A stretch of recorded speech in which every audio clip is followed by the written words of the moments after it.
Nga paraburgimi, Naser Hafizi, ushtruesi i detyrës së drejtorit të Autoritetit Rajonal të Pellgjeve Lumore në Ministrinë e Mjedisit dhe Infrastrukturës, është dërguar në arrest shtëpiak.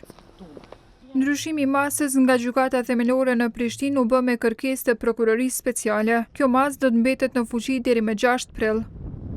Hafizi ndodhej në paraburgim nga tetori vitit të kaluar me dyshimin për keqpërdorim të detyrës zyrtare, shpërlarje parash e mos raportim apo raportim të rrem të pasurisë. Avokati Ahmet Tahiri përmes një postimi në Facebook ka shkruar të njëjtën mbrëma se Hafizi është liruar nga paraburgimi.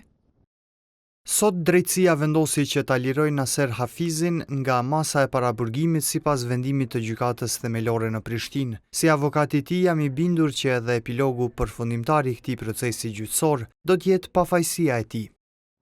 Sipas kërkesës së prokurorisë themelore në Prishtinë, ekziston dyshim i bazuar se në cilësinë e personit zyrtar dhe në cilësinë e zëvendësuesit të drejtorit të Autoritetit Rajonal të Pellgjeve Lumore, Hafizi me dashje ka tejkaluar kompetencat e tij duke vepruar në kundërshtim të plotë me rregullat dhe procedurat e përcaktuara me ligjin për ujërat e Kosovës, si dhe me udhëzimin administrativ për strukturën e pagesës të taksës ujore.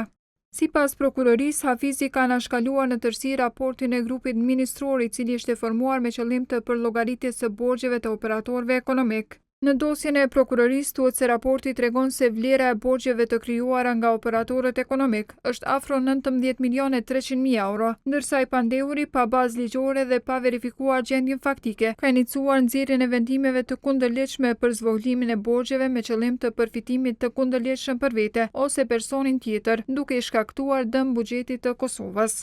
Në maj të 2023-s, KOA ka raportuar se si qeveria ka amnistuar shkelje që Ministria e Mjedisit dhe Planifikimit Hapësinor i ka bërë që nga viti 2021, duke mos inkasuar taksën për shfrytëzim të ujit nga kompanitë e ambalazhimit. Aty është përmendur raporti një grupi punues brenda ministrisë që kishte konstatuar se borxhi i kompanive është afro 20 milion euro. E në një përgjigje me shkrim për KOA, nga ky dikaster ishte thënë se vlera e borxhit është vetëm 844.000 euro.